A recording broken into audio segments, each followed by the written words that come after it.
Bottle those dolphin, big ones. Our job is to get these people to a doctor, paramedic, ambulance, whatever, as fast as possible. Yet another useless lobster. Oh, come on, Demius, you're a bloody pessimist. I'll be damned. You're not serious. What have we got?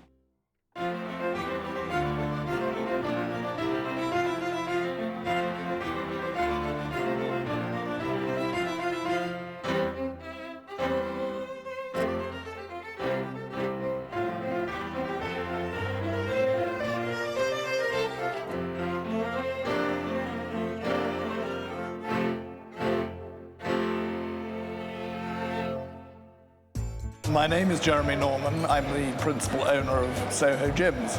And before that, I started the world-famous Heaven nightclub. I'm Derek Frost, and professionally I used to be an interior designer. I met Derek when he was 25 and I was 29, and we've been together ever since. I heard on the radio someone saying that spring travels up through Britain at the pace of a walking man. And I thought that was an intensely romantic notion. Every summer, Derek and Jeremy charter Killarney, an 80-foot twin-screw diesel motor yacht. Usually, they cruise the Mediterranean. This journey will be different. They'll start at the very tip of England, which is the Scilly Isles, and from there, they'll go up the Bristol Channel to South Wales. And from South Wales, right around the coast of Wales, across the Irish Sea to Northern Ireland. Then, up the coast of Northern Ireland, right to the very top, to Reitlin Island, and then across to the Mull of Kintyre. They'll then proceed up the Inner Hebrides to Ullapool, taking in all the famous islands, and then from Ullapool to the Outer Hebrides, and from there on to St Kilda, hopefully, if they make it. Previously, This is probably one of the most photographed and drawn scenes in the whole of the Western Highlands. This little chap here is Britain's only carnivorous plant. they also took the rib around the Isle of Canna. These are common seals, which, despite their name, are not actually that common. And finally caught something. We got 3 shrimps.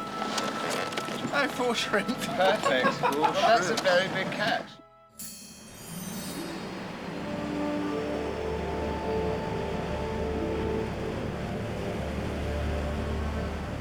Provisions are low, so a shopping trip is in order.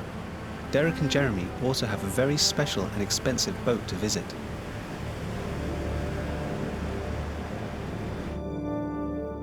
After overnighting off the Isle of Soy, they head for the small town of Armadale on Skye.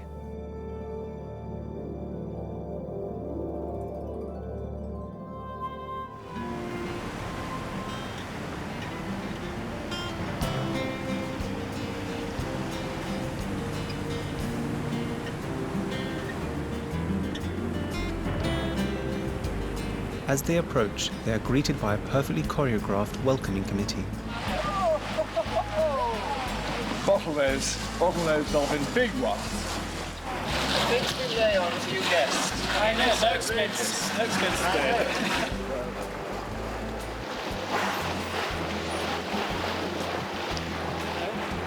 I called them in.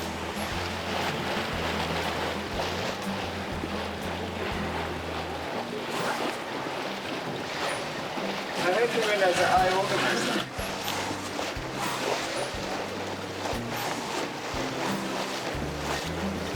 They swam right up to the boat and then now swam away somewhere. There they are.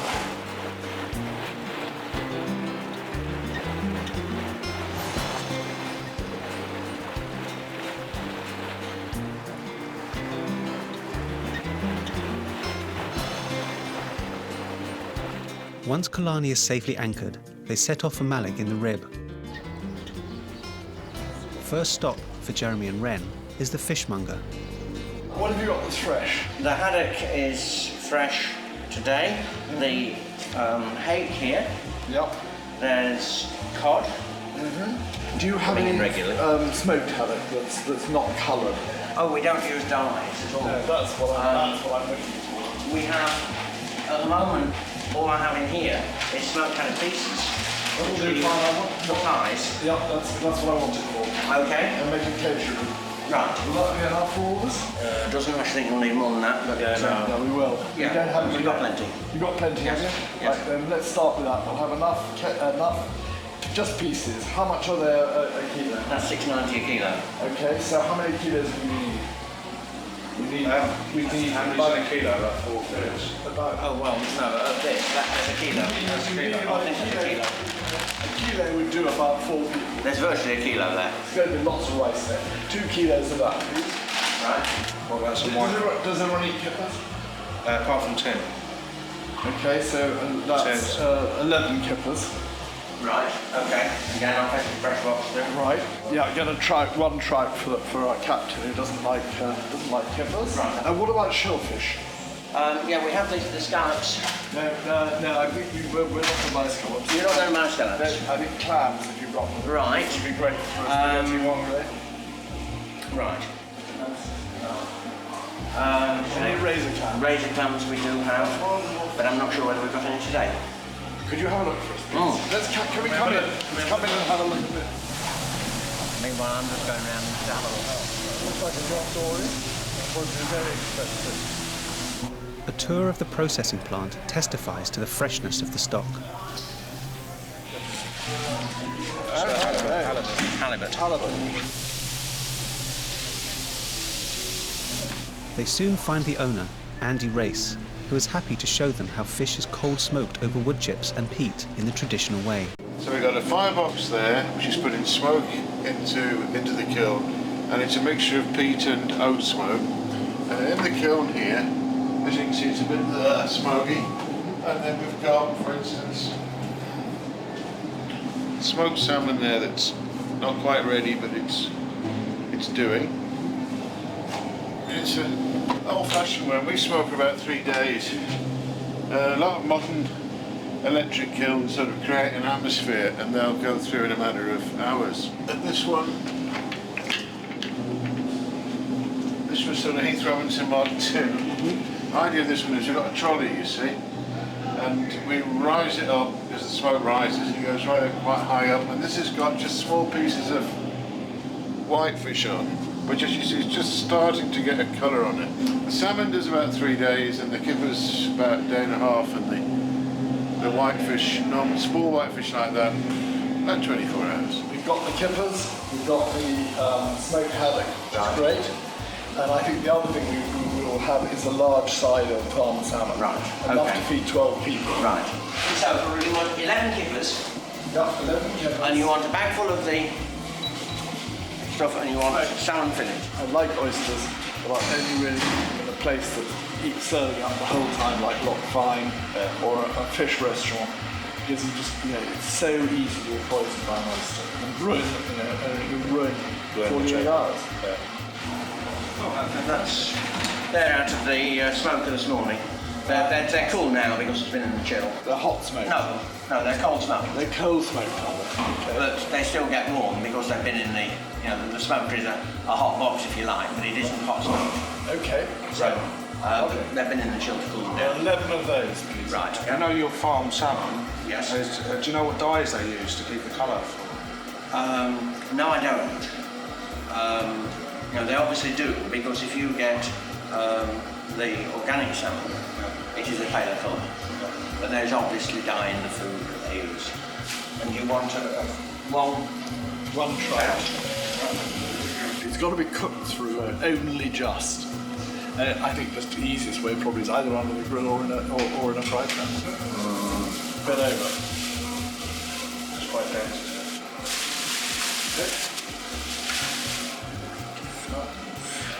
got all the package of that at $6.90 a kilo.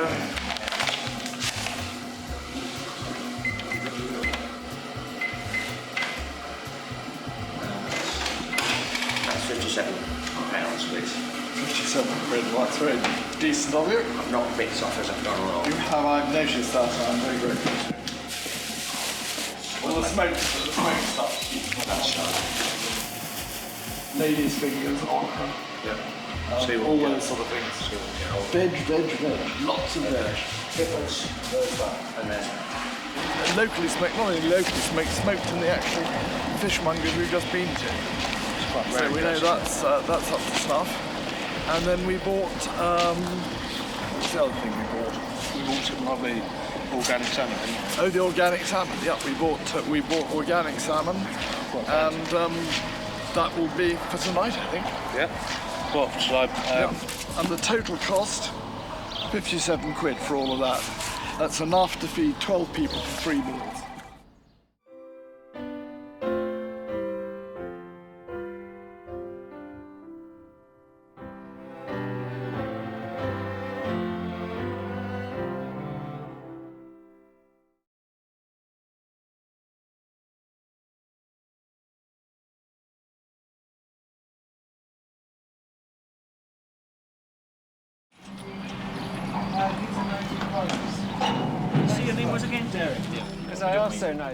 Derek and Jeremy have been lucky enough to persuade a member of the local lifeboat crew to give them a tour of the 7-class lifeboat.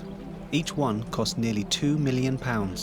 There was a basking shark, a minke whale, and then we had about 15-20 dolphins playing with us. Oh, fantastic. And how many basking shark around at the moment? I don't know. That's the first one I've heard of. Last night, one of the crew's sons, the crewman was in the lifeboat station today, and he said his son was looking at the window and he shouted that he seen a fin. He thought, oh, it was just after him talking about it today. But sure as heck, it was a minke whale right in here, coming out of the close. log. Yeah. No, that's unusual, isn't it? So come in this close. There's a good chance of you seeing. Well, if you're out. What would a boat like this cost? This boat was 1.96 million. How many times a year do you go out? We're normally, this boat averages about between 30 and 40, about 35 times a year. We're really employed to keep the boat ready for sea, but when the pager goes off, we're volunteers like the rest of the crew. We're not RNLI employees, we're then volunteers as well. Even though you work there? Even though we work there, our job is to keep this boat ready for sea. But when the pager goes off, we're a volunteer like everybody else. We've got Let's what have we a look need. inside.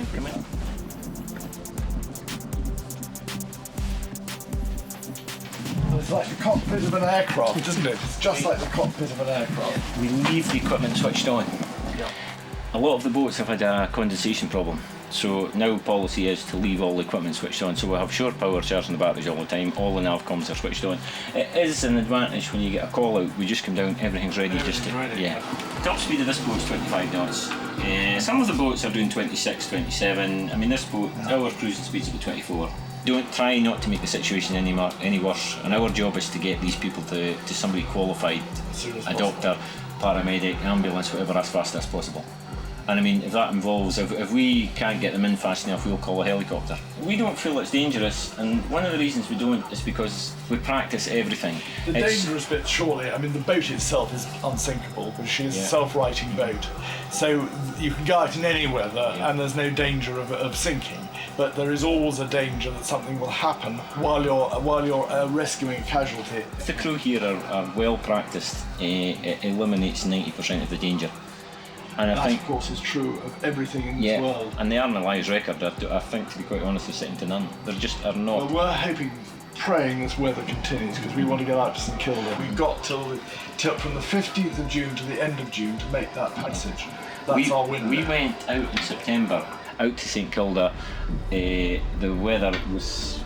It was as calm as it is in this harbour going out to St Kilda. It was beautiful in September, and that was for rough weather training. Well, that's what we're hoping for. But beautiful to see, really. Yeah, everyone who's been there speaks. Yeah, I'd love to go again. So amazingly about it. Don't I look great? Do I look the part? Hi guys.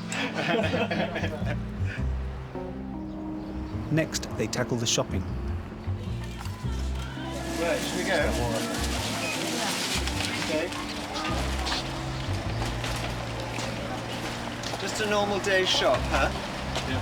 Couple of shopping for a couple of days. Quite disgusting. You're going up. Just keep us going for lunch and supper. It's quite outrageous. So just the four of you? Yeah.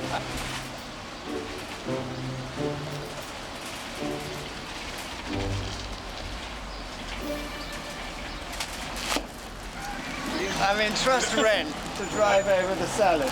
Why don't you drive over all the goddamn shopping with us, stick it all in the street, and you can crush it. It was only 500 quid.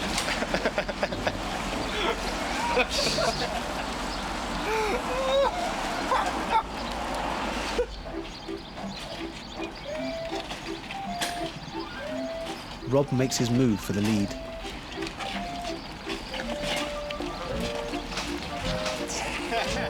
But he has to pull up short to avoid a collision, allowing Derek to speed ahead.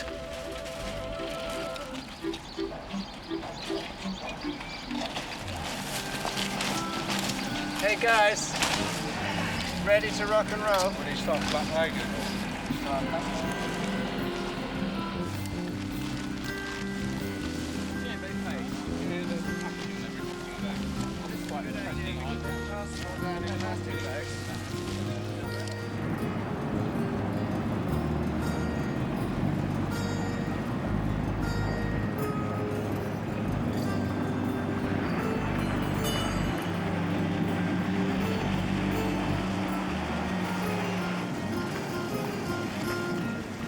Laden with the much-needed fresh provisions, the rib arrives back at Killarney. Captain Tim is there to meet them.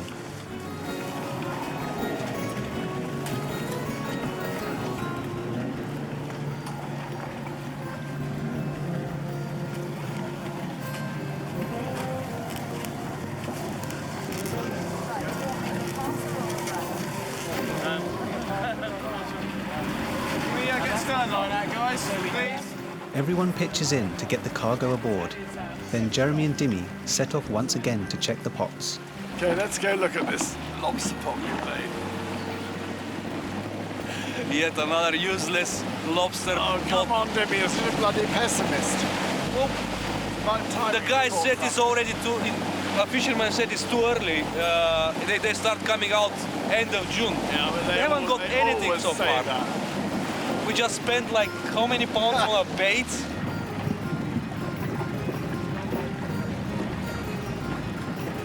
Maybe this time their luck will change.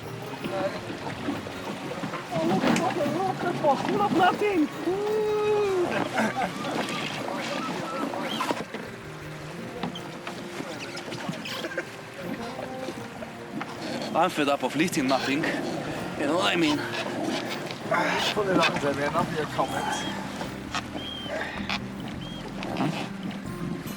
I'll be damned. You're not serious, what have we got?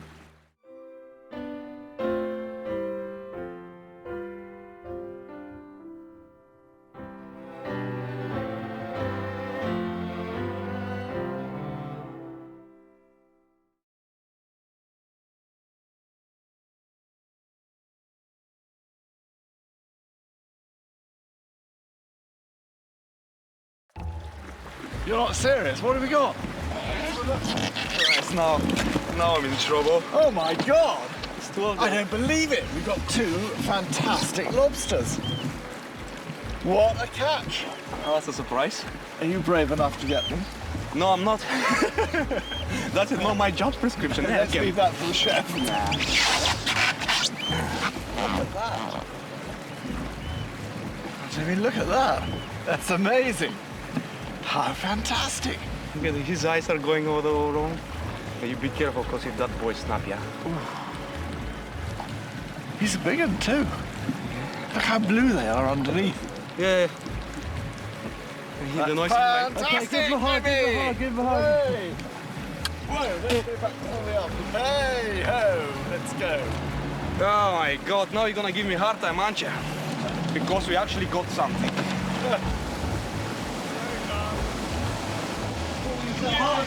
Lobsters! Right, yeah. Half a prawn. You actually got something. Look, is that a lobster in there? Not one, but two.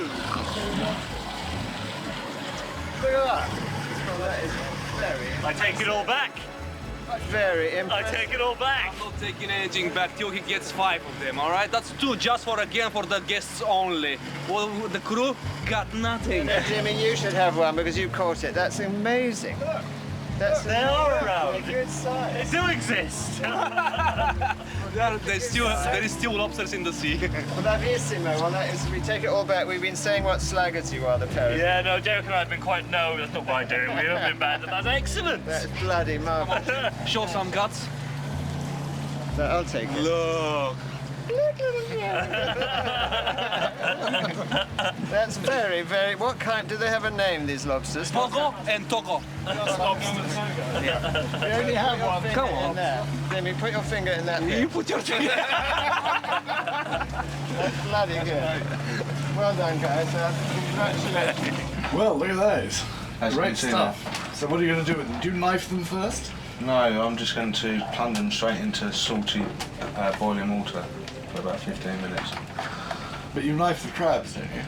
I knife the crabs to stop them. You have to kill them to stop them shooting their legs, because if they're still alive when you chuck them in boiling water, they shoot. They shed their legs? Yeah, they shoot their legs.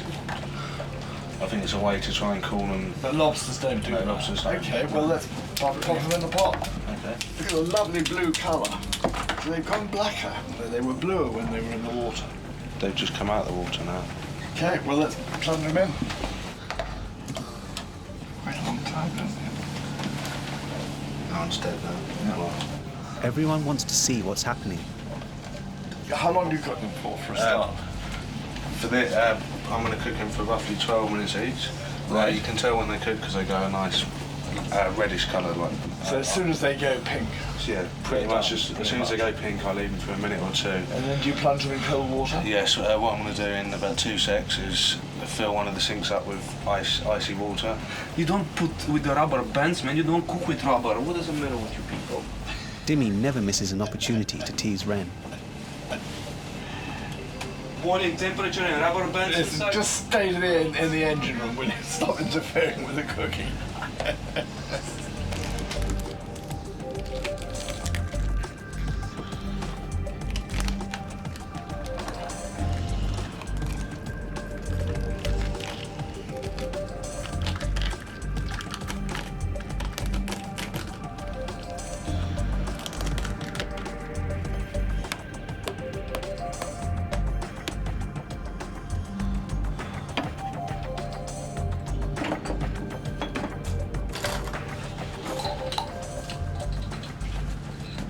Catch of the day. Exactly. Well, I'm sorry there isn't one each, but too bad. Here you go, there's a lovely little starter for you guys. Sorry, God, thank you very much. That looks phenomenal. That is amazing. Fine appetite. How did you cook it? I blanched it off for about 10 minutes, and I've just finished it off in the oven with some garlic butter for about 5-10 minutes. God, how totally divine. Do we get plates to eat it on? Perfectly cooked. Absolutely delicious. Next time. We know that we're sailing into dangerous waters, dangerous currents, high winds, big swells, lots of rocks, all the dangers that a mariner has to be aware of.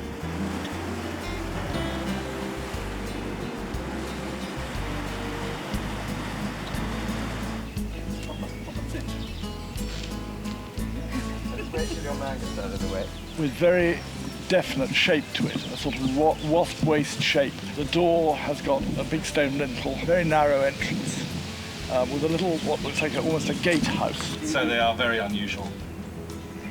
Your brocks for defence, and then you're in a hidden valley where, you know, unless somebody knew you were here, they could bypass you without even knowing this valley existed. It's a different variety of broom.